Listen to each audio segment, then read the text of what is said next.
Arrangement of empty pew. Pag sinabi pong yung empty pew, yung mga upuan na bakante, yan, yung mga upuan na laging walang laman. Yan, katulad po niyan, yan po yung pew na tinatawag, yung upuan mahaba, ano mo, na matatagpuan po natin, okay? Pag sinabi pong pew, a pew is a long bench seat or enclosed box used for seating members of the congregations or choir in the church or sometimes a court room. Now, ito po yung kuminsan, di ba, mapapansin po natin pagka, halimbawa, nag-church ka, ano po, meron lang yung mga favorite seat, meron pa yung favorite parang area ng church na yun na lagi mo nilulugaran, di ba? Yung iba gusto doon sa likod ng poste para nakakatulog po sila. Yung iba naman doon sa likuran para wala silang pakialam sa joke lang po, ano po. Meron po tayo mga place na kung saan upuan na paborito natin. At gusto natin pag nag-church tayo, kailangan occupied ka palagi yung upuan na yun, ano po. Minsan ka, nagdo-double seat ka pa eh. Yung isa sa magbo at yung isa naman para sa iyo. Di ba? Okay, tingnan po natin. Yung po yung ibig sabihin. No? Now, what caused us to an empty pew? Ano po ba itong cause po nito para sa atin, ano, na kapag halimbawa may mga bakanting upuan? Alam niyo po, hindi mo maganda na makita po sa church talaga na may mga bakanting upuan. About the pew that is empty due to physical sickness, injury, travel, or unforeseen circumstances. Ilan lamang po yan. Ano pa? The pew that is empty due to spiritual sickness, lukewarmness, or full-blown apostasy. Ito po yung hindi maganda, ano po, sa bawat Kristiyano. Kaya lagi po tayo maging consistent po tayo, yung alap po natin pagdating sa Panginoon para na sa ganoon, maingatan po natin yung ating mga upuan. At alam niyo po ba, sabi ko nga po sa inyo, hindi naman po actually talagang yung upuan na yan ang talagang empty yan, kundi yung umuupo dyan kung bakit naging empty yan. Okay? Amen. Naintindihan niyo po? Amen. Those reason why empty pew come on to church. Ano po ba yung mga reason na yun? The pew that is empty due to someone saying in effect, I have more important things to do than to assemble with the saint. Minsan parang sinasabi natin, hindi muna ako magsisimba ngayon, meron akong mahalagang lalakarin ngayon, meron akong appointment ngayon, meron akong transaction ngayon. Yan po yung minsan nagiging limit na napakakumpagay para laging cause kung bakit po nagkukulang o parang laging walang naman po yung isang upuan sa church. Lacking of value po, God. Yun po yung nakikita po natin yan. Na kapag halimbawa, ganun po yung ating sistema pagdating po sa ating pagiging Kristiyano, that we value our gathering or our meeting in the church. Alam niyo po ba yung kapag hindi po tayo nagpapahalaga, ang ibig sabihin po niyan, no value to you, our God. Parang hindi po ganoon kahalaga ang Diyos sa buhay mo. Kaya nga sabi ko nga po sa inyo, sa pagiging empty pew po na yan, doon po nakikita po kung how quality as you as a Christian. Kailangan ipakita mo yung kalidad ng pagiging Kristiyano mo dahil ang Diyos po mismo, alam niyo po ba, after ginagratuhan po tayo ng Panginoon, Amen. tayo po yung lahat laging tinitignan, tinitimbang yung bawat gawa po natin, bawat kilos po natin. And another cause to us by the empty pew, the empty pews does not sing, it does not pray, it does not edify, it does not teach or exhort, but the empty pew is not silent. Hindi po yan nakatahimik lang. In fact, it screams a great deal about the quality of some of the Lord's people and some of the Lord's churches. Kaya doon po natin mapapansin niya. Kaya itong church na ito, kapag lagi po na meron mga empty pew niyan, nakikita ng Lord kung gaano po tayo ka-solid, gaano tayo ka-united, gaano yung ating union with Christ. Nakikita po yan. Kaya nga kung minsan, alam niyo po ba, kapag nakikita niya yung dating mga Kristiyano na o yung dating mga pamilya na ng church na ito ay nananatili pa rin, doon nanulugod ang Panginoon. Kaya nga yung pagsisikap po natin, our consistency, pagdating po natin sa pagka-church, pagdating po natin sa pakikinig ng salita ng Diyos, pagdating po sa ating pagsamba sa Panginoon, kailangan maging consistent po tayo at hindi po natin binebreak yung mga bagay niyon dahil napakahalaga po niyan sa ating Panginoon. Amen. Sa Tagalog, sabi niya po dito, ang bakanting bangko ay hindi umaawit, hindi ito nananalangin, hindi ito nakapagpapatibay, hindi ito nagtuturo o nagpapayo. Ngunit ang bakanting upuan ay hindi tahimik. Sa katunayan, ito ay sumisigaw tungkol sa kalidad ng ilan sa mga tao sa Panginoon at ilan mga simbahan ng Panginoon. So dito po natin nakikita yung quality po natin as a Christian and the quality of this church. Kaya nga po, ugaliin po natin dahil nagre-reflect po yan into both of us. Yung church po natin, nagre-reflect kung gaano tayo ka-quality pagdating sa harapan ng Panginoon sa pamamagitan nyo rin. Hindi po yan dahil lamang po sa pastor, hindi po yan dahil lamang sa mga magagawa, kundi bawat isa sa atin. Dahil ang tinutukoy po ng FTP ay yung individual. Tayo po lahat na umuupo po niyan. Kaya yun po yung kumbaga parang pinapakita natin. It remind to us our Christian quality in the Lord. Amen. Kaya lagi nyo po, huwag nyo pong sabihin na bakit? Okay lang naman. Naiintindihan ako ng Lord kung absent ako ngayon. Naiintindihan ng Lord kung bakit wala ako ngayon. Naunawaan ng Lord yan. Come on. Hindi po tayo maunawaan ng Lord. God always made a record. Kung paano po tayo gumalaw as a Christian, kung paano po tayo talaga sumamba sa Panginoon, lahat po yan, ginagraduhan ng Panginoon yan. Kaya nga pagdating ng araw, pagdating sa hukuman ng Panginoon, He will measure us. Titipangin tayo ng Panginoon at titignan niya kung kulang o tama lang yung ating kalagayan pagdating sa Kanya. Epicurus is powerful discouragement. Napaka makapangyarihan, napakalakas na discourage po nito na nakasisira po talaga ng kalooban, hindi lamang ng pastor, kundi lahat po tayo. Amen. At higit sa lahat ang ating Panginoon. Now, to hold, FTPUs is powerful discouragement. Unang-una, the FTPU is powerful discouragement to preacher. Sa mga nagpapakayat po, sa mga nangangaral, ito po yung malaking pagkasira ng kalooban po nila. Alam niyo po ba kung bakit?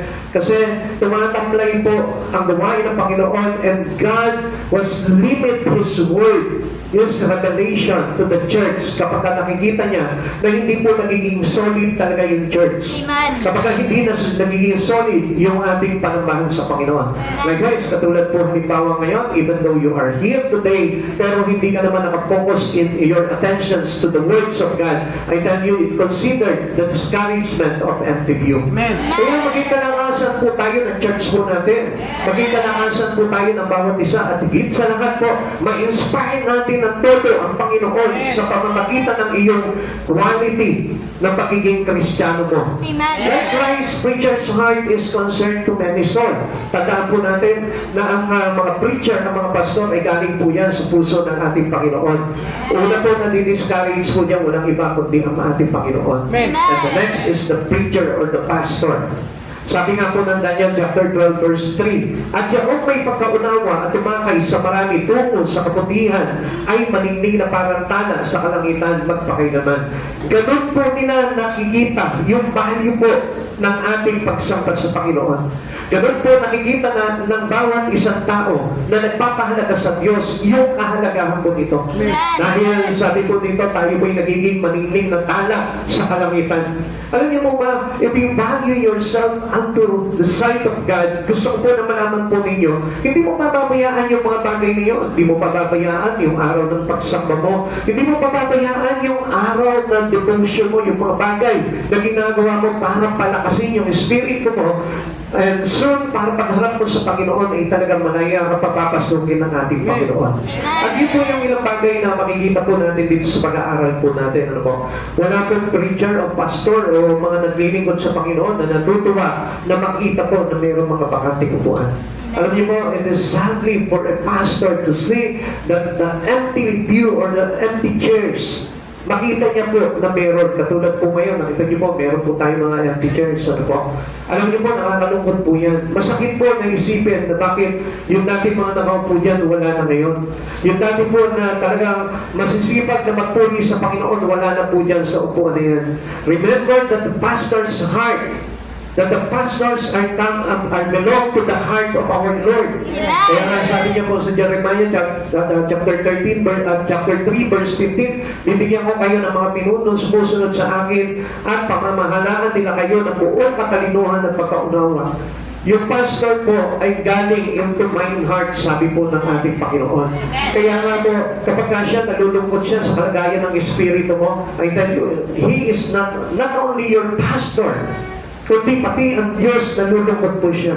Kapag halimbawa, lagi ka nang hinahanap na pastor mo sa church, bakit wala si ganito, bakit wala si ganyan, bakit absent na naman si ganito.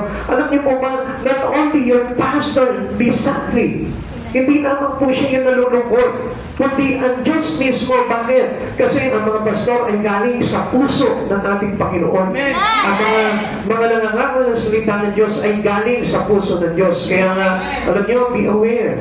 Kailangan po na maging magpapagmadyan po tayo. Natignan po palagi natin, what is my relations to my pastor today? Ano na ba yung aking relasyon sa aking pastor? Maganda ba? Nabibless ba siya? Napagpuri ba yung aking kalagayan bilang spiritual man of God?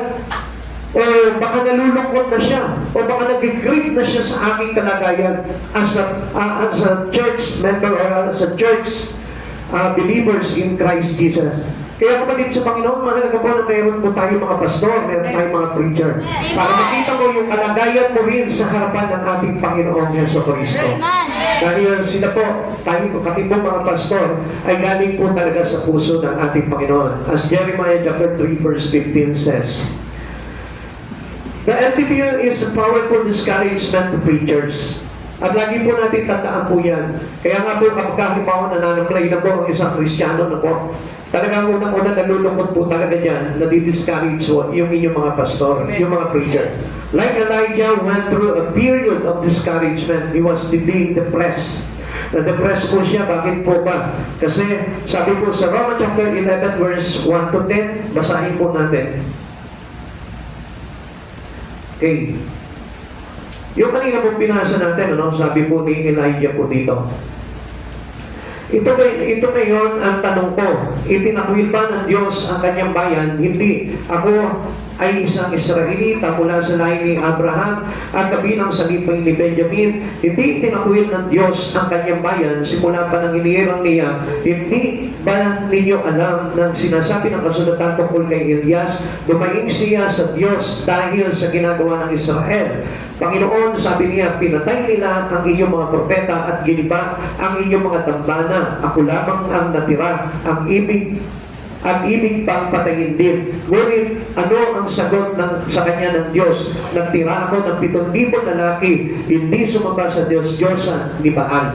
No, kung papapansin po natin dito, ito po si Elijah, ito si Elias, siya po mismo was being discouraged. Nung makita niya na parang kala niya nag-iisa na naman po siya, nawala na po yung mga fellow prophet niya, yung mga tagasunod niya, nawala na po, akala niya wala na totally, pero itinago lang pala ng Panginoon para hindi mapahamak. Alam niyo, ganun din po sa panahon na po ngayon. Na kapag halimbawa, yung pong isang lingkod na ginamit sa iyo ng Panginoon, naging nalungkot siya, nabigati siya, dahil sa lagi kang wala, laging nangihina yung espiritu mo, laging nananamlay, laging wala ka ng interest pagdating sa mga bagay sa Panginoon, is being depressed. Katanayan nga po, kami mga pastor, kapag nakikita na po namin na nawawala po kayo, we are asking God, we pray to God, and we ask God na papaligin po kayo. Ganun po palagi ang mga pastor. Kaya nga, we are openly discouraged when someone was missing.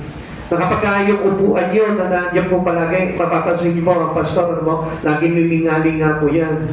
Habang nag-preach yan, tinitignan kung nandyan ka, tinitignan kung absent ka, tinitignan kung active pa yung espiritu mo, kung buhay pa yung espiritu mo, tinitignan niya kung masigla pa yung espiritu niyo, tinitignan ba kung matamlay ka na. Kaya nga, it caused discouragement for him. Kaya kapag halimbawa, let's say, nandiyan ka nga ngayon, pero matamlay ka naman, nalulungkot ka naman, inaantok ka naman, wala ka namang gana, pagod ka. So, it was discouragement for us. Kaya wala po tayo mag-discourage po sa pastor po natin. Dahil katulad rin po ng empty pews, may feedback po yan sa pagiging quality Christian mo. At gusto po na malaman nyo, ingatan nyo po yung mga bagay na yun. Kaya sabihin mo sa katabi mo ngayon, maging masigla kang Kristiyano. Maging masigla kang Kristiyano. Huwag tulog-tulog ka mo. Huwag tulog-tulog. Laging gising sa pakikinig ng salita ng Diyos. Laging gising sa pakikinig Sabihin mo ngayon sa katabi mo ngayon, kaya mo ba yun? Kaya mo ba yun? O baka naman sinasadya niyo para ma-discourage yung pastor niyo. Huwag naman po, ano po. Kasi kung ano yung ginawa niyo po sa akin, sa Diyos niyo po ginagawa po yun. Because we are representative, we are ambassador to Christ Jesus. Kaya nga, sabi ko nga po sa inyo, pag nalungkot ang pastor dahil sa kalagayan ng espiritu mo, nalungkot din po ang Diyos doon. Absolutely. Amen? Amen. He was depressed of knowing no one that for him. Ito po si Elias, talaga na-depressed siya nung nakita niya na parang nag-iisa na lang siya. Sabi niya sa Panginoon, Lord, Panginoon, Yahweh, pagod na ako. Kitilin mo na ang buhay ko. Pero, ano sabi niya, dumaing po siya na pinatay po ni Reyna Jezebel yung aking mga propeta. Sabi niya po gano'n sa kanya. At ang sabi sa kanya ng Lord, he was encouraged by God. Sabi niya, hindi, tinago mo lang yung 7,000 ng mga propeta para hindi sila mapahamak. Alam niyo mga kapatid sa Panginoon, the same with us.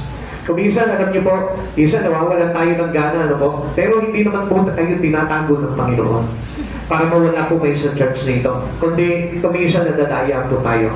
Huwag naman po pahintulutan ng Panginoon na tayo po lahat ay mawala na po sa paglilingkod sa Panginoon. Dahil hindi po talaga makakalugod po sa atin yun pagdating ng araw na umarap po tayo sa Panginoon. Amen. He felt betrayed by others. Parang feeling niya po dito talaga pinagkanulo siya.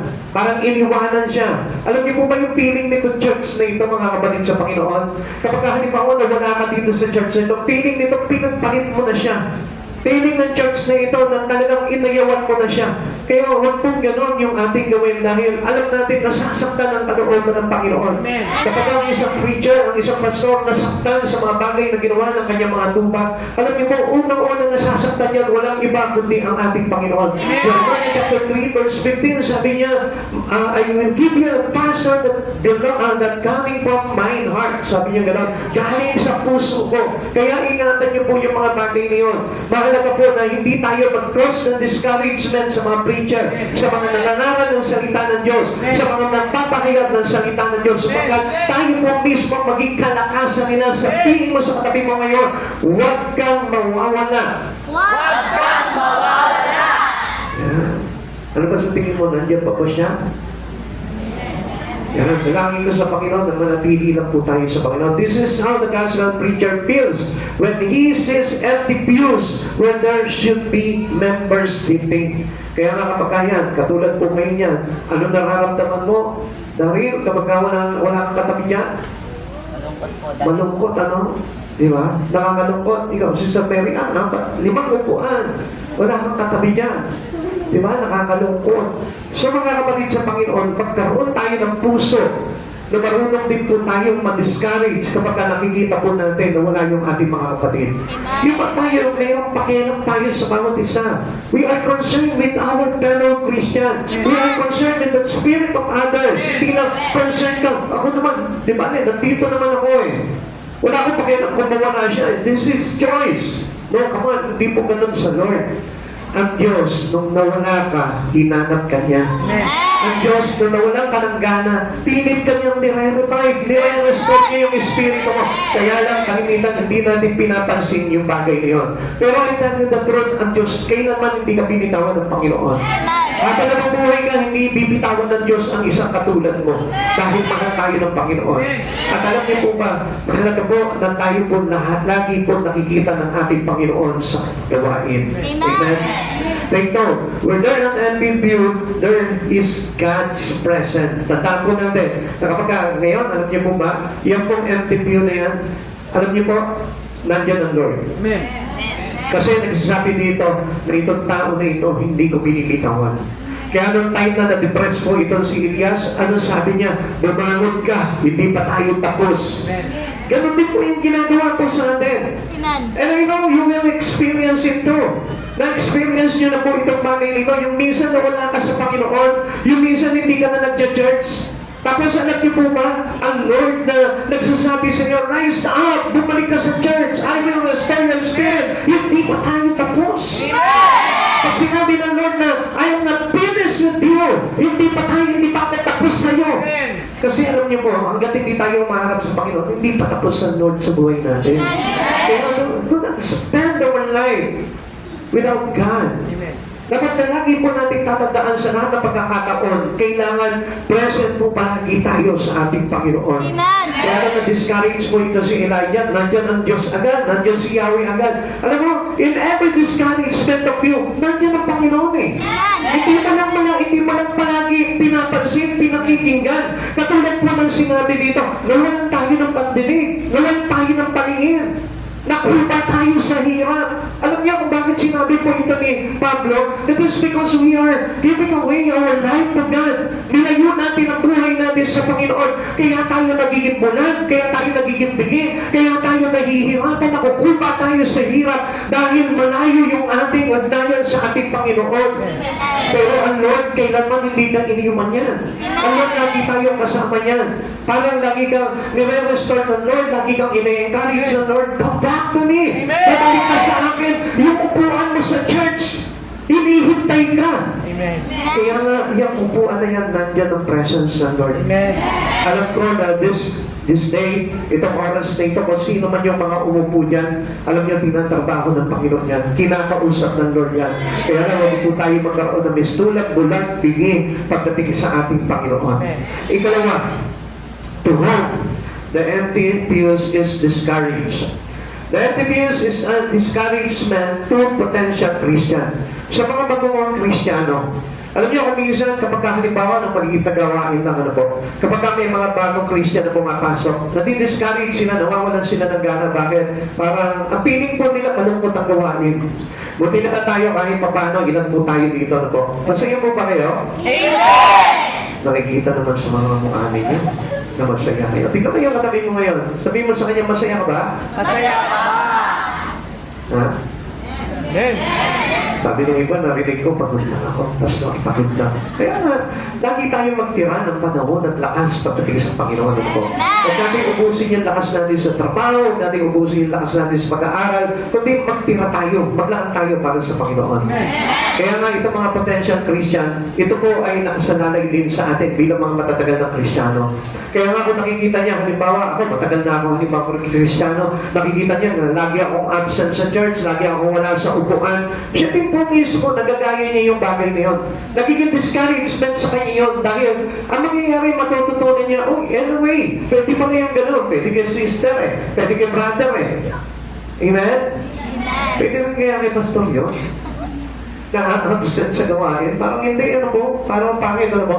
Kasi alam niyo mga kapatid sa Panginoon, talagang napakapangit po talaga na tayo lumilipan sa gawain ng Panginoon. Amen. Huwag natin sanayin po yung ating espiritu sa ganon. Sabi mo dito, it got the interest of one Christians and bring disenchanted with the worship.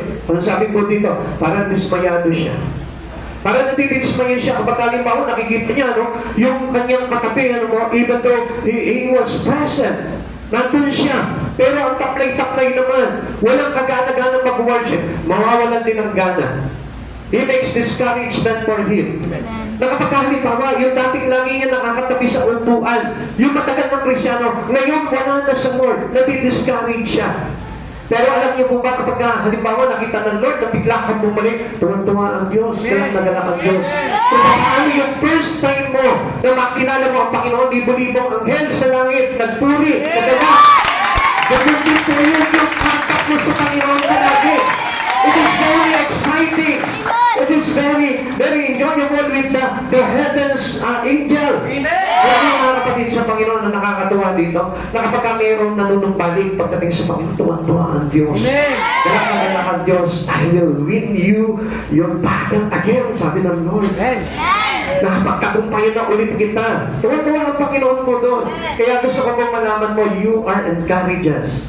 You are encouragers to the potential Christian. Alam niyo, sino po dito yung mga bagong Kristiyano? Yung mga bagong atin lamang po dito? Wala? Dati na po kayo? Pero dati na po kayo mga umaaten ng gawain? Dati na? May naatin na kayo? Yan, sister. Dati na yan eh. Dati na yan. Yung mga bago. Yan, yung mga first time. Yan. Yan doon. Dito, meron. Yan. Ano yung feeling niyo ngayon? Ha? Masaya dahil nakatabi niyo si Brother Bonnie. Ay, nako, napakasaya talaga niya. Praise the Lord. Masaya dyan dahil katabi mo si Brother Joel. Yan, di ba? Masaya. Pero paano kaya kung wala kayong katabi dyan? Ano ko tanong? Amen. Parang napaka-boring naman dito sa church na to. Meron nga ako kaisa-isang katabi dito, natutulog pa. Gano'n. Di ba? Parang hindi masaya, no? Meron nga ako isang katabi dito kung ano lang bang pinagagawa. Di ba? Ginagawang piknikan itong church. Kapag nag-preach si pastor, kain ng kain. Di ba? Nagugutom to si pastor eh. Hello? Di ba? Parang gano'n po yun. Pero pagka nakikita mo, yung katabi mo, talagang nasinsya, nakikinig talaga siya, pinapil niya talaga, ano po? Talagang, yung bawat bitaw ng salita ni Pastor, talagang ini-enjoy niya talaga. Diba? Parang ikaw nakakawaan ka rin. Ganun yun. It is the influence of you to a potential Christian. Kaya maging influensya po kayo, ano po? A good influencer po kayo ng mga bagong Kristiyano po. Amen? Amen? Kaya, mag-observe po kayo. Huwag yung ipapakita, lalo na may katabi kang bago ngayon. Okay? Pati nga ulit ang mga bagong Kristiyano na. Bago lang, sa gawain na ganito. Naku, marami, oh. Kaya mag-observe po kayo, yung mga katabi nyo dyan, ano po, yung mga dating katabi nyo dyan, kailangan talagang lively po kayo, talagang buhay po kayo. Amen? Amen? Kaya ito pasayahin, pasiglahin yung inyong mga katabi ngayon na bagong Kristiyano na. Amen! Yung iba na nagsabi, pero yung may mga katabi, hindi ko alam eh. Baka kasi absent ako next week eh. Yun lang. Yun ang problema natin doon. Kaya encourage niyo po yung katabi niyo. Kailangan lagi ka nakikita niyan. Pag yan, bumalik po dito yan next week or so Wednesday, umatin yan. Kailangan ikaw pa rin yung katabi niyan. To inspire them, to encourage them to be a good potential Christian soon, someday. Para magamit din po ng Panginoon yan. Kasi alam nyo, hindi po babalik talaga sa church yung mga bagong Kristiyano. Kapag nakita nila, it looks too boring. Yung nakita niya, boring naman yung mga doon. Makikita niya, walang kagana-gana mga sumaya, walang kagana-gana mag-worship sa Lord, walang kagana-gana makinig ng salita ng Diyos. Diba? Kapag nag-prepare si pastor, kung anong ginagawa, nagsiselfone lang, naglalaro lang. Hello? Baka sa susunod, kapag po niya, may dala na rin pong cellphone niya, maglalaro na rin yan. Baka maging amusement po itong ating lugar po dito, hindi na church. Amen? Wala, dami tinamaan. Sapul na sapul eh. Di ba? Pag tinatamaan talaga, parang tumatahimik na lang. Di ba? Tatawin natin yung katotohanan kasi yung katotohanan magpapalaya sa atin. Sabi po dito, it is a serious matter to neglect and reject the gospel of Jesus Christ of oneself. Kaya nga tayo po mismo, we are enjoyed to listen. At sa pakikinig po natin ng salita ng Diyos, nagbibigay, nagdudulot sa atin ng buhay, yung mga bagay na yun. Kaya yun yung magiging kalakasan natin, yun yung magpapasigla ng espiritu natin. Para yung mga potential Christian, pagpapano na dito sa church ito, pagkatapos ito church ito, hindi nila makakalimutan yung experience nila into the presence of God. Amen. Kaya makikita ko, babalik sila. Bakit ka bumalik? Pag tinanong mo sila, bakit ka bumalik? Kasi naramdaman ko talaga yung kagaanan sa kalooban. Naramdaman ko yung gana. Naramdaman ko yung presensya ng Diyos. Naramdaman ko na parang nandun katabi ko si Jesus. Pero ang katabi niya lang, si Brother Sebastian lang. Bakit niya naramdaman si Jesus? Kasi nga, full of the Spirit of God, full of the presence of God, yung kanya nakatabi. Pero kapag katulad lang din po ng empty view, nandiyan nga po siya, pero parang wala. So hindi po talaga sila ma-encourage po doon. Sabi po ng Hebrew chapter 2 verse 1 to 3, kaya nga dapat lalo nating pangawakan mabuti ang mga narinig natin upang hindi tayo maligaw.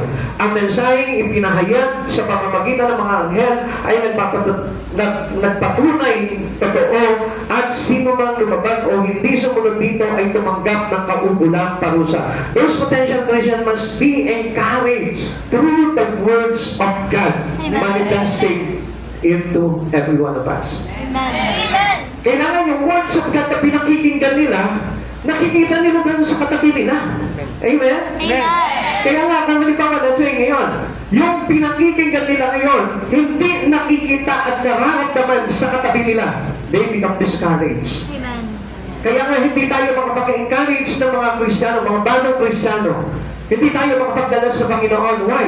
Kasi it is how happened na hindi nila nararamdaman sa inyo yung salita. Hindi nararamdaman si Jesus. Matamlay yung kalagayan ng Espiritu. Patay. Yung Espiritu na yan.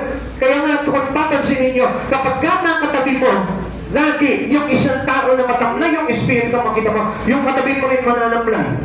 Amen? Pero kapag ang katabi niya yan, laging buhay, masigla, malakas, alive, very excited to listen to the words. Makikita mo, yung katabi mo magkakaroon ng impact sa kanya yung unong kalagayan. Amen? Amen. Pero bakit parang wala? Tingnan mo ulit yung katabi mo. Oh. Ano napansin mo? Ha? Wala. Parang pagod na pagod. Tingnan yung katabi. Bakit mukha bang pagod yung katabi mo? It influences us. At alam niyo po ba, ang nangyayari dito, sabi po ng verse 2, last part, at sino man lumabag at hindi sumunod dito ay tumanggap ng kaukulang parusa. Instead, that we receive life from God. Ano mangyayari po sa atin? Because we are become discouragement to the potential Christian. Ano mangyayari? Tatanggap tayo ng parusa sa Panginoon. Kaya nga, be an encourager. Amen. Be a good view. Tandaan po natin na kailangan tayo maging talagang active view po tayo ng church po natin. Amen? Verse 3, tuloy po natin. Gayon din naman, paano tayo makakaiwan sa parusa kung hindi natin pahahalagahan ang napakadakilang kaligtasan ito? Ang Panginoon ang unang nabahayag ng kaligtasan ito at ang nakarinig sa kanyang mga nagpatunay sa atin na ito ay totoo. Ano po ang ibig sabihin po nito? Sabi po dito, ano po? Kaya nga lahat na nakarinig at ay naligtas at ang nagpahayag para makapagligtas din ng iba. Tayo mga nakarinig, naligtas. At tayo din mga nakapakinig ay magliligtas. So, sa pagkatapos Panginoon Jesucristo ang nagpahayag po sa atin. Kaya kung mapapansin po natin, ipinagpahayag ng Panginoong Jesucristo sa mga alagad, and then itong mga alagad, naligtas sila, nagpahayag din po sila, and they reach out the whole world. Amen. Tayo po lahat, naabot po tayo ng kaligtasan na yun. Kaya yung pagpapahayag ng Diyos na yun, kailangan tayo po mismo makita po sa atin yung kapahayagan na yun. Makita sa katabi mo ngayon. Makita po yan sa sarili po natin para na silang tayo din po yung makapagligtas po tayo. The NTV says, to the non-Christian, it is not really all that important to do what the Bible says. It is wrong. Ito po yung malaking pagkakamali. Amen. Nasabi po dito, hindi naman kailangan sundin natin lahat ng mga nakasaad sa Bible eh. Come on, this is our life.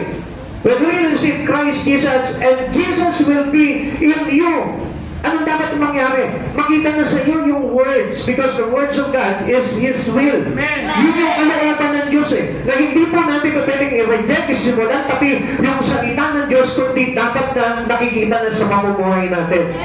Meaning, we are destroying the plan of God of man.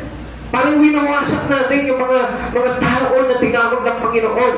Like for example, ito po si Reyna Jezebel. Si Reyna Jezebel po, siya po yung naging discouragement ng mga propeta po nung araw. Pinagpapatay niya po ito. Dahil ayaw niya po sa mga propeta po ng Yahweh po nung araw.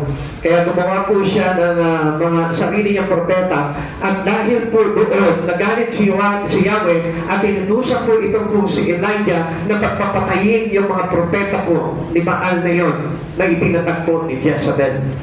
Alam niyo mga kapatid sa Panginoon, do not be discouragement to a new Christian.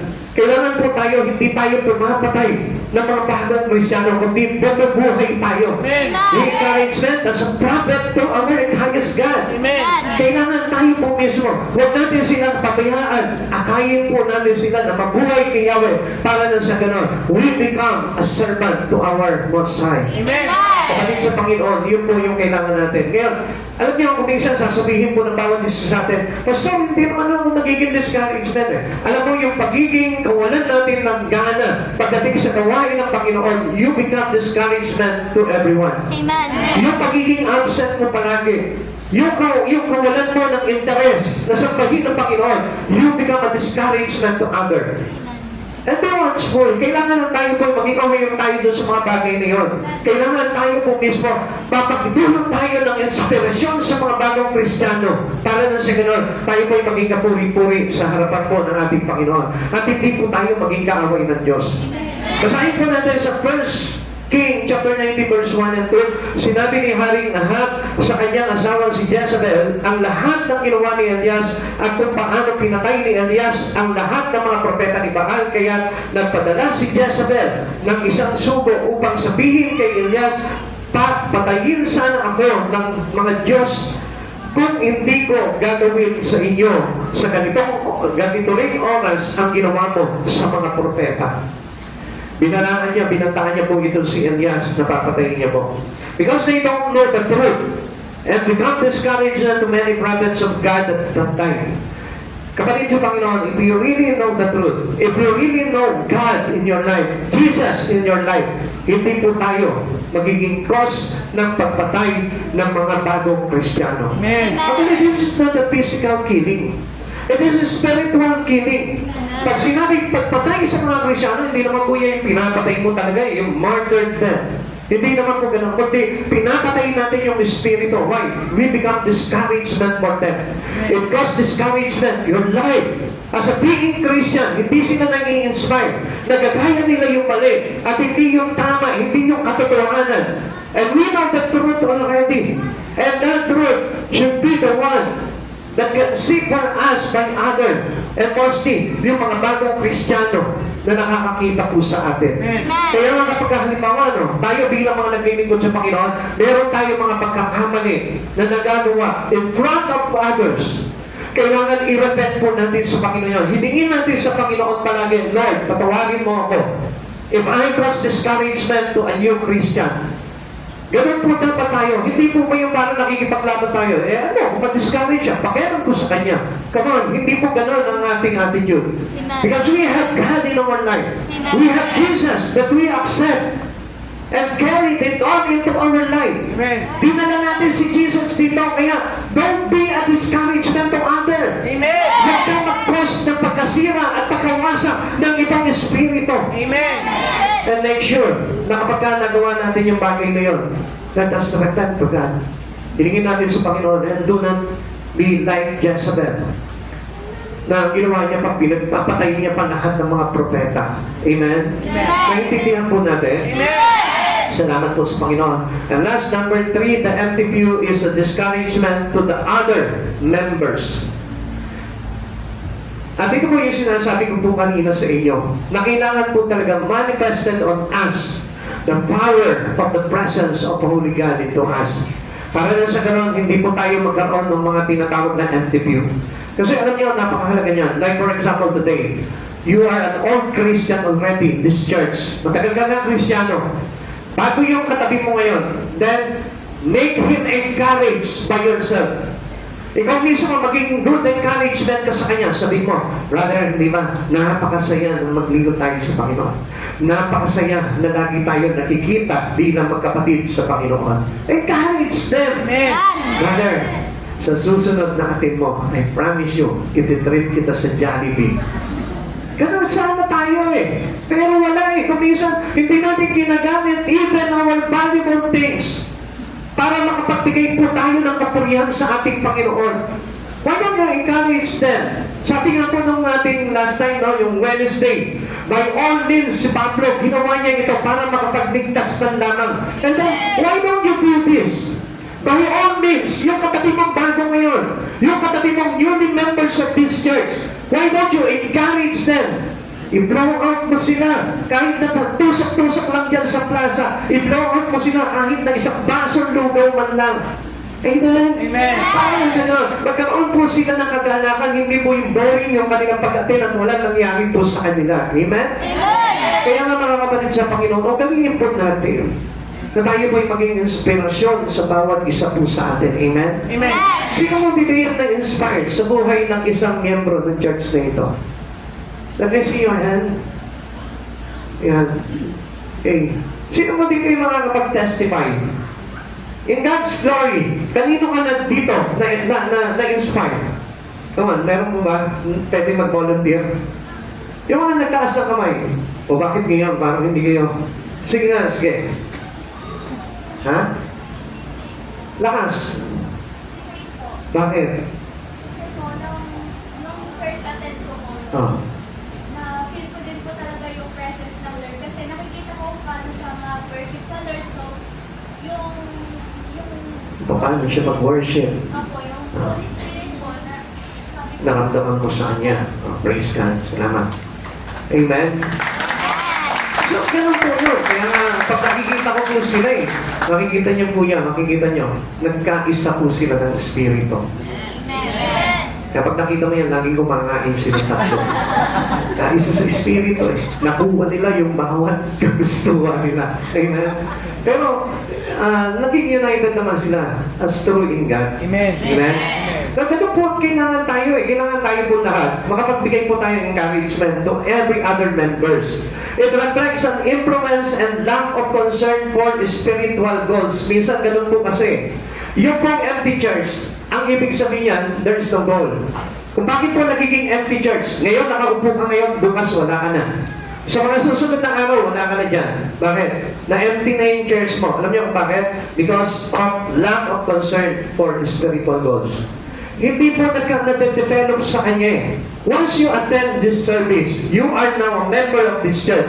Dapat meron ka ng goal. Amen. And that goals belong to Christ Jesus.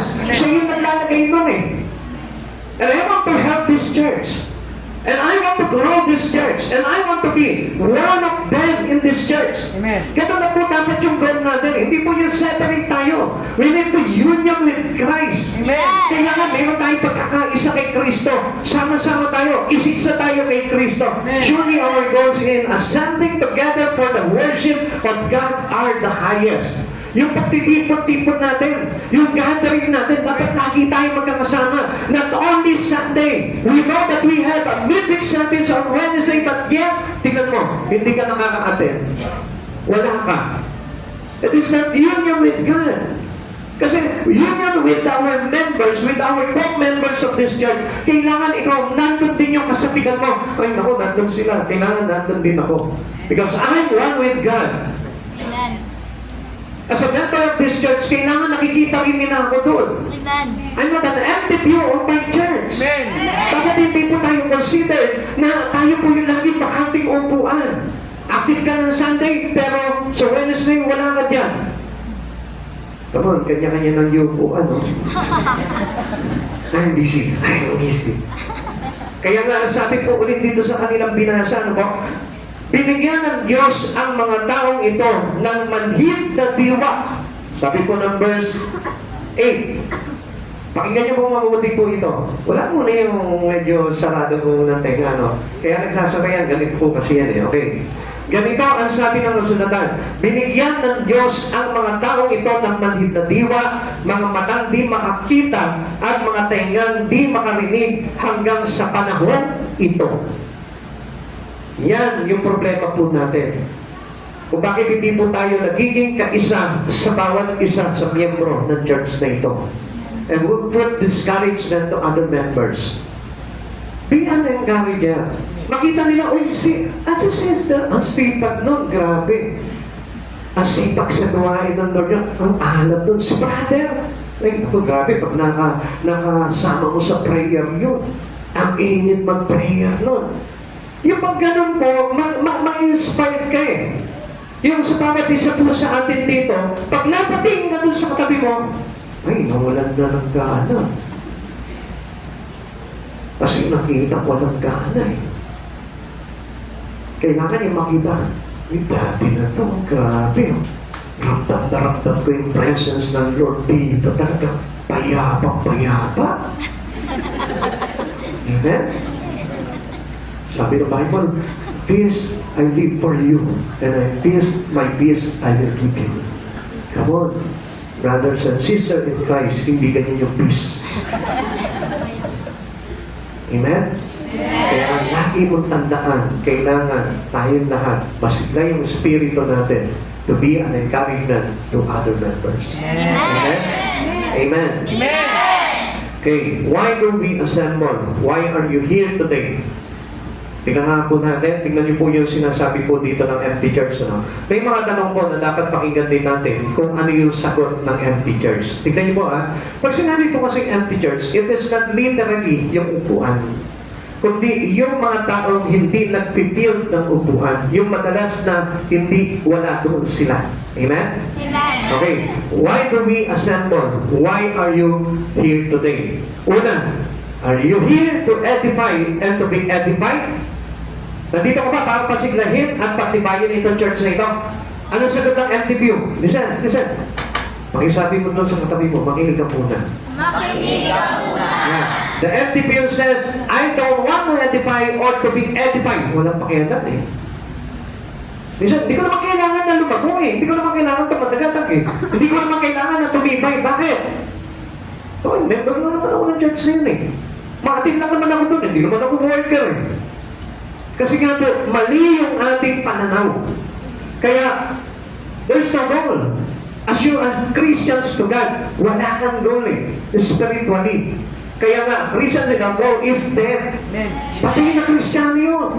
Tingnan nyo, sino bang tao dito na walang pangarap sa buhay? Meron ba? Meron ba dito? Palakpakan kita pag meron ka. Pag wala dito may pangarap sa buhay. Lahat tayo may pangarap sa buhay. As well as in Christian, in our spirit, in our relations to God, kailangan may goal tayo. Meron tayo mga minimiti dapat po dyan. Walang tao, walang mithiin. Pero, why not in God? Pero bakit pagdating sa Panginoon, wala tayo mithiin? You don't want to edify and to be edified. Bakit wala akong ganun? Ba't ayaw natin lumago? Ayaw natin tumibay? Ayaw natin tumatag? Ayaw natin magamit sa Panginoon? Are you an MTPU? I hope no. Alam ko na hindi. Dahil minsan nadadaya lamang po tayo. Minsan we put complacence to what are situations today by you. Minsan kung ano yung sitwasyon natin, yun na lang tayo eh. Hindi na nag-e-exist yung gusto na mangyari sa ating Panginoon. Are you here because we want to grow spiritually? Ano sabi ng MTPU? MTPU says, I don't need to develop myself spiritually. Grabe, ano? Talagang wala po siya talagang pakialam. Ano po? Ano pa po yung sabi po dito? Are you here out of concern for the body of Christ? Ano sagot ng MTPUs? I am not concerned for the church. Kaya nga kung mapapansin natin, he is always separated with the church, with the whole members. Lagi siyang hiwalay. Kaya nga hindi niya mapansin eh. Halimbawa, nakikita mo, may gathering, wala siya. Amen? Amen. Kung ano lang yung gusto niya, yun lang siya. And that is not healthy Christian. Hindi po yun yung pagiging healthy Christian. Alam niyo, kailangan matutunan po natin yan eh. Whatever event, whatever activities we have here, kailangan nandun ka palagi eh. Kaisa ka palagi ng gawain na yun. Huwag mo sabihin na busy kasi ako eh. And I don't need to fulfill every written words in the Bible. Come on, hindi po pwede talaga eh. Pagka nineglect po natin, kapag nireject po natin yung bagay na yun, hindi tayo papapasukin ng door. Amen. Hindi tayo mabibilang sa mabuting katiwala ng Panginoon, and you must know this. Amen. Kailangan po na malaman natin na tayo'y naging katiwala talaga ng Panginoon habang tayo'y nabubuhay dito as we are called by God according to His righteousness. At yun po yung kailangan na malaman natin, hindi yung sa sarili natin mga marami. Ayaw ko mag-church eh. Sino makakapilit sa akin? Come on, hindi ka mapipilit ng bawat tao, kundi ang Diyos may pananagutan ka pagdating ng araw. Amen? Amen. At kailangan mong malaman po yung bagay na yun. And you must have a full concern with the church. Kailangan may full concern ka doon. Hindi ka papayag na. Wala akong pakialam sa kanila. Wala akong pakialam sa katabi ko. Na kahit halimbawa, yan natutulog mo katabi ngayon. Gigisingin mo yan kung meron kang concern. Kaya makikita ko, pinababayaan nyo lang eh. Amen? Basta baka magalit, tawahin ako eh. Dahil hindi siya Christian pagka nagalit siya sa iyo. Hindi niya ba alam na concern lamang yun? Kapag halimbawa, nananamlay siya, malungkot siya, nasa church siya. Sabihin mo sa kanya, huwag ka na malungkot. Oh, praise the Lord. Amen? Tandaan mo, huwag ka nang malungkot. Oh, praise the Lord. mga ibon na nagmalalangoy. Lumalangoy na ibon ngayon, bago na ngayon. Amen. Diba? Kailangan ma-encourage natin sila, pinasisiglan natin sila. Amen? And we must have every concern with every members of this church. Hindi yung kumbaga parang, ito, may pakinabang sa akin ito. Starbucks sa'yo eh. Ito, wala pakinabang. Parang sa buwan mo. Pinapot mo na lang eh. Amen? So, dapat yung concern natin, naglalagay sa kanila para maging active po yung kanilang ugnayan sa ating Panginoon.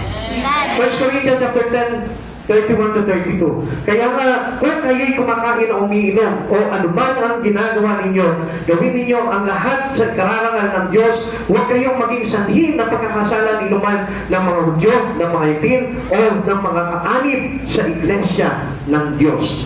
So, we must have a life purpose that concern unto the body of Christ. Yung mga, halimbawa, ano kaya yung magiging pakinabang ko dito sa church na ito? Yun ang alamin mo. If you have really concern as a Christian to this church, dapat alamin mo, ano yung pwede maging pakinabang ako dito? Marunong nga pala ako ng mga mag-decorate. Then, I will make or I will being equipped by God to decorate this church. Yung dapat yung mga kumagay parang kung may concern ka, naku, sandali. Meron ako nakikita ng bagay dito na parang hindi ko gusto eh. Not to be a critics of this church, ikaw ngayon, magkaroon ka ng full-grown attitude na ayusin yung bagay niyo. Diba, nakita ko, hindi maganda yung pagkakaayos ng buhok ng katabi mo. Pinagtatawanan siya. Ikaw ngayon, magkaroon ka ng concern doon.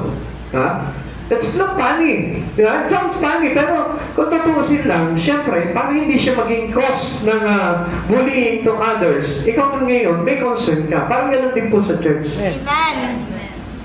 Yung ba nandito ka ngayon, pero wala ka namang parang function. So, you must have concern to the body of Christ. Ang ibig po sabihin po dito, you must know what calling you have from God.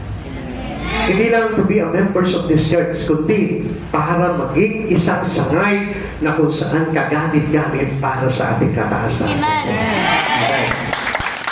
Ika-apat, are you here because you want to prepare yourself to help save the lost? Anong sagot po dito? The MTPU says, I'm not concerned about the saving of soul. Kaya kung mapapansin po natin, hindi na tayo nag-aakay. Even yung mga pamilya natin, bahala na sila. Sawa na ako. Come on, huwag ka magsasawa. Dahil we need to concern about the saving of the soul. Kailangan ikaw mismo, mayroon kang concern, malasakit para makapagligtas ng kaluluwa ng iba. Amen?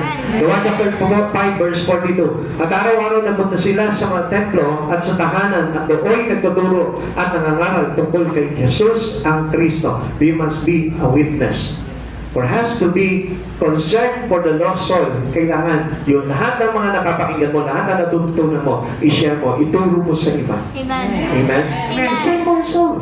Para ikaw maging kalakasan ka ng church na ito, kailangan ikaw mismo nagdadala ka, nagpapapanig ka ng mga newly member Christians and they convert them to Jesus Christ. Yun po yung kailangan po natin dito. Yun yung hindi na natin na-obserbahan.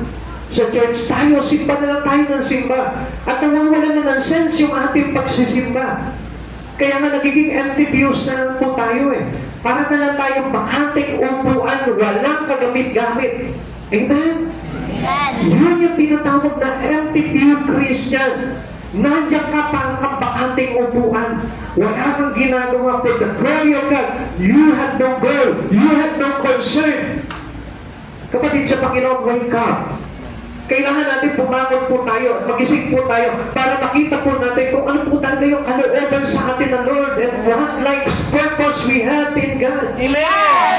Malaman mo yun.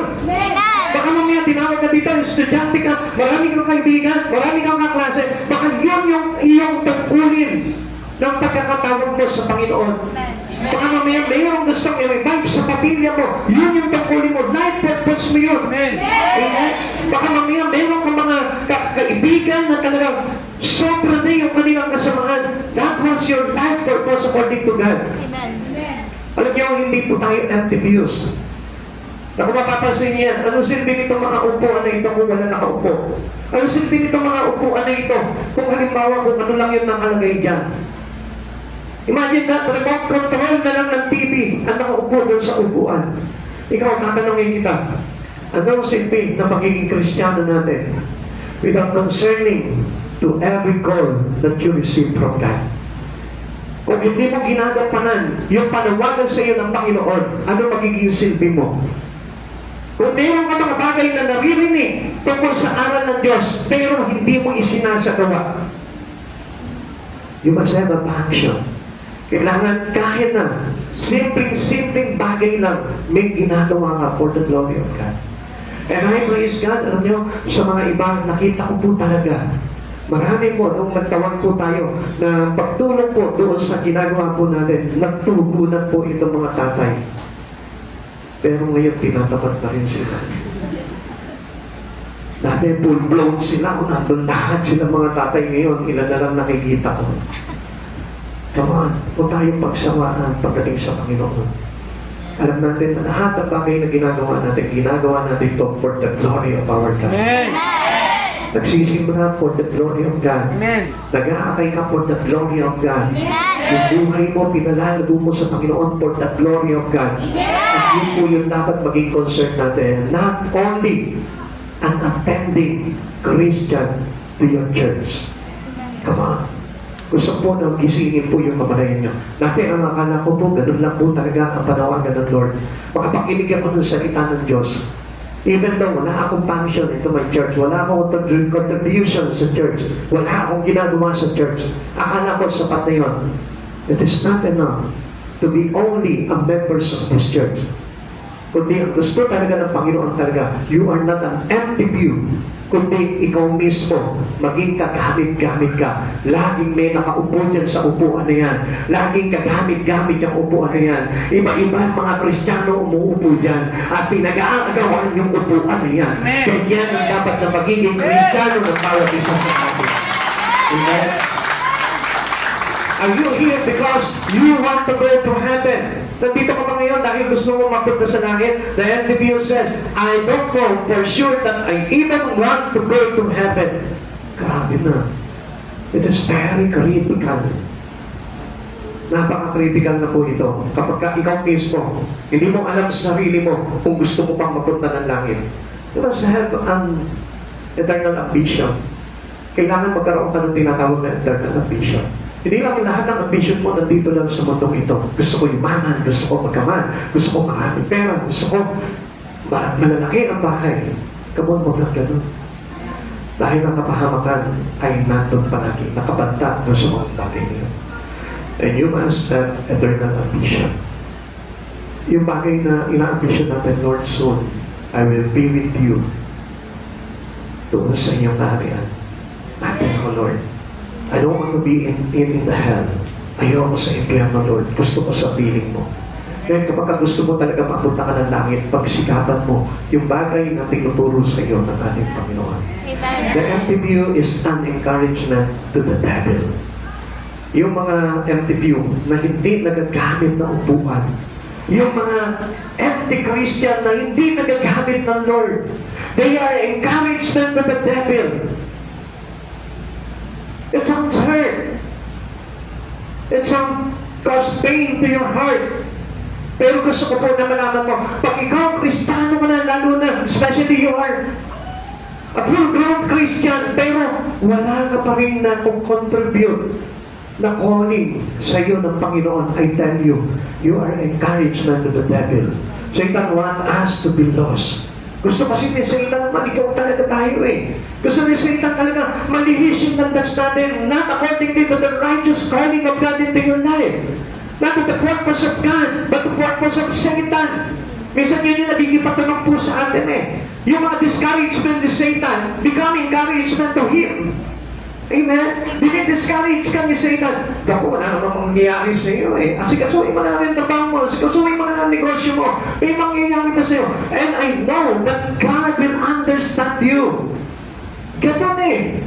Ganun yung discouragement ni Satan. Pero, it will give us encouragement to him. Grabe, no? Tayo ba yung naging cause ng encouragement ni Satan? Imbis nga, ipagsak natin si Satan sa pamamagitan ng kasipagan po natin, sa pamamagitan ng mga calling natin, sa pamamagitan ng mga ministry natin, sa pamamagitan ng pagsuporta po natin sa bawat gawain ng Panginoon. The NTB encourages him in his effort to keep and or pull people away from God. Nagiging kaisa tuloy tayo ng Satan na humahanap para tayo'y mapunta sa impyerno. Come on. Do not give favor to Satan. Give favor to our God. Be one with our God. Be a part of God's plans for salvation. Kaya magiging isa tayo sa ating tagapagligtas. Kaya nga kapatid sa Panginoon, tingnan niyo po yan. Paggamit mo yung buhay mo sa Panginoon and make sure na magkaroon ka rin ng talagang assurance na tayo po ay maliligtas. Paano tayo magkakaroon ng assurance pagdating sa kaligtasan? Kung mataklay yung espiritu natin sa pagsapa sa Panginoon, tayo po ay walang gana. Tayo po ay nalilipasan. Tayo po ay nawawala. Tayo po ay umiiwas sa mga bagay na gawain sa Panginoon. I tell you, hindi tayo magiging kaisa ng Panginoon pagdating ng araw. Amen. Make a part of this church. Make a part of God's plan for salvation.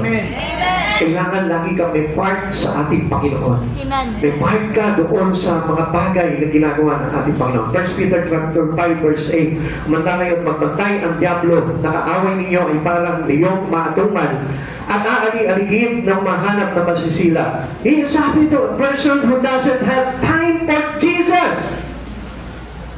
Tuwang-tuwa po ito si Satan na kapag ikaw wala ka laging panahon sa Panginoon. Tuwang-tuwa po ito si Satan kapag ikaw tamad kang gumawa sa Panginoon. Tuwang-tuwa ito si Satan kapag ikaw tamad ka mag-pray. Hallelujah, praise God. Tingnan mo yung katabi mo ngayon, kung makakaismahin pa yan. Alam niyo, masakit tanggapin ang katotohanan, pero ang katotohanan na ito, pag tinanggap mo, sigurado ko sa iyo, yan ang magdadala sa iyo sa kalangitan. Because the truth will set us free. Alam natin yan, kapatid sa Panginoon. Masakit lang yan dahil hindi talaga naka-design yung iyong mga ginagawa doon sa bagay na gustong ipagawa ng Panginoon. Pero I tell you, pagka tiniis mo ang sakit na yan, tinanggap mo ang katotohanan, at yung katotohanan na yan ang magbibigay sa iyo ng buhay na walang hanggan. If Satan has a trophy case, imagine the empty pew would be in the most prominent position. Grabe, ano po? Empty pew, ulitin ko. Ang empty pew, hindi maupuan. Ang empty pew, walang silbi kasi walang nakakaupo. Ang empty Christian, wala rin. So, ibig sabihin yan, yung empty pew na yun would be in the most prominent position kung ang itong si Satan ay talagang magbibigay po talaga ng parangal. Hallelujah. Ikaw, kanino ka magkakaroon ng parangal? Sino magbibigay sa iyo ng parangal sa tingin mo? Ang Diyos o si Satan? Let us imagine these things. Kung ako wala akong nagagawa for the glory of God, sino kaya magbibigay sa akin ng gantimpala pagdating ng araw? To whom I receive my reward someday. Sino kaya magbibigay dito sa akin? Kaya nga kapatid sa Panginoon, every time your view is empty, when it need not to be, it represents a victory of Satan. Pag wala kang ginagawa, Kristiyano, followers of Christ, believers of Christ, pag wala kang ginagawa para sa Panginoon, gusto kong malaman mo, tagumpay ni Satan yan. Huwag mong bigyan ng katagumpayan si Satan sa buhay mo. Ipayahan mo palagi si Satan sa buhay mo. Discourage Satan. Defeat Satan. At kailangan ipakita mo sa kanya na ako ay talagang actively Christian believers for Christ Jesus. And I will do my part para i-glorify ang aking Panginoon. I don't glorify Satan anymore. Dapat hindi tayo yung talagang nagbibigay ng victory kay Satan. na kapag umaayaw tayo sa mga bagay na pagpaparangal sa Panginoon, umaayaw tayo into the ministry of God, umaayaw tayo na maging isa tayo doon sa mga tinawag ng Panginoon, I tell you, this victory to Satan. Kapatid, kapag wala kang gana, wala kang function, you are a local Christians already, pero wala ka pa rin nagagawa contributions to your church, I tell you, that was victory to Satan. Kapatid, mag-isip ka na ngayon. Malapit na dumating ang Panginoon. At si Satan man, double effort ang kaaway na ito para ma-win tayo ng kaaway na ito. Kapatid, mag-isip ka. Gusto ko po na malaman niyo po ito. Ang isang taong tamad, kailanman, hindi po pinagpapala ng Diyos yan. Yung ating katamaran pagdating po sa ating Panginoon. Gusto ko po na malaman po ninyo, after receiving the Holy Spirit, we are actively and courageous to share the gospel to everyone. At kapatid sa Panginoon, kapag hindi mo nagagawa yung mga bagay na yun, I tell you, it represents Satan's victory. Heaven is a prepared place for a prepared people. Those who could have filled an empty pew will be lost eternally, not because their pews were empty, but because they failed to prepare themselves for heaven. Alam niyo po ba? Kung gusto mo bumalik sa langit, prepare yourself. And to prepare yourself, involve yourself into God's ministry. Ipagtagumpay mo palagi sa buhay mo si Jesus. Hindi si Satan yung lagi nagtatagumpay sa iyo. I have no time for God. I have no time for the ministry. I have no time to go in church. I have no time. No time. No time. It is quite victory to Satan. Paano tayo makakapasok sa kaharian ng Diyos kung wala tayong panahon sa Diyos? Hello? Prepare yourself now. Be involved in Jesus' ministry. Be involved in God's plan. Gamitin mo yung buhay mo. Kailan mo pagkakamitin yung buhay mo? Do not have a spirit of procrastination. Huwag mong ipagpaliban. Gusto mo maglingkod sa Panginoon? Now maglingkod ka na sa Panginoon. Para someday, ano sasabihin sa iyo ng Panginoon? Well done, my good and faithful servant. Amen. Alam niyo, yung pera, kahit dumami ang pera mo, hindi ka kayang dalhin yan sa langit. Amen. Yung trabaho mo, yung negosyo mo, or whatever things that you are keeping you busy, hindi ka kayang dalhin yan sa langit. Amen. Pero one thing, prepare yourself now. Amen. Ngayon, para na sa pagharap mo kay Jesus, sabihin sa ng Panginoon Jesucristo, well done, my good and faithful servant.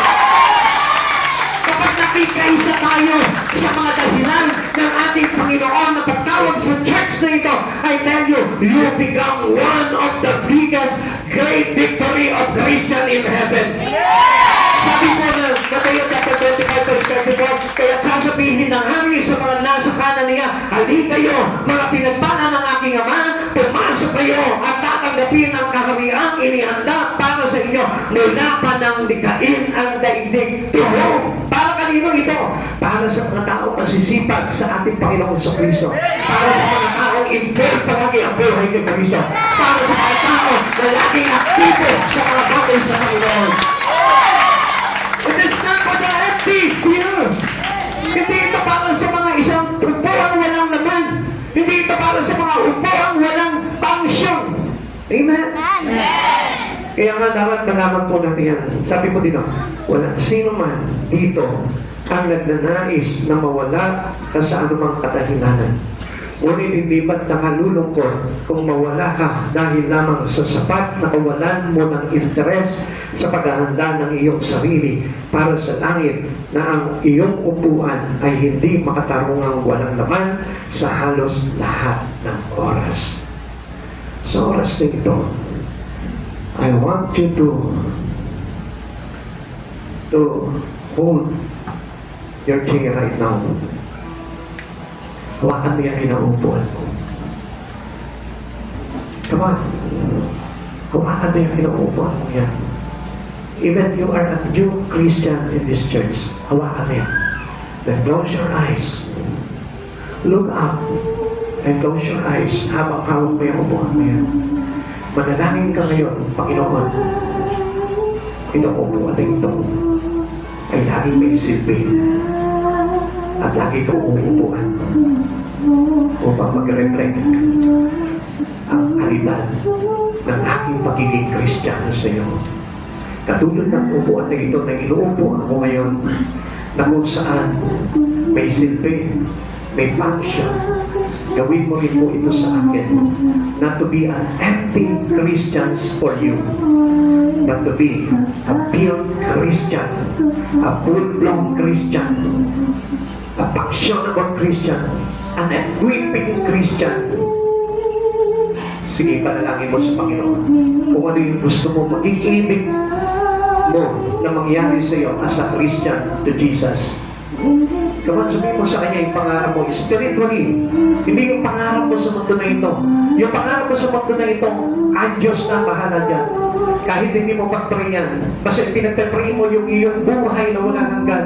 Yung iyong kaligtasan. Yung iyong pakikiisa kay Kristo. At sabi ng Diyos, at itahagdag sa kanila ang lahat ng kanilang kailangan. Come on, have time. Have your time to pray. Have goal. Magkaroon ka ng pipigil as a Christian.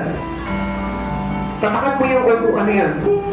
Itong upuan na ito, tinatatakan ko ng aking pangalan kasama ng pangalan ng aking tagapagligtas na walang iba, kundi ang aking Panginoong Jesucristo na nagligtas ng aking buhay.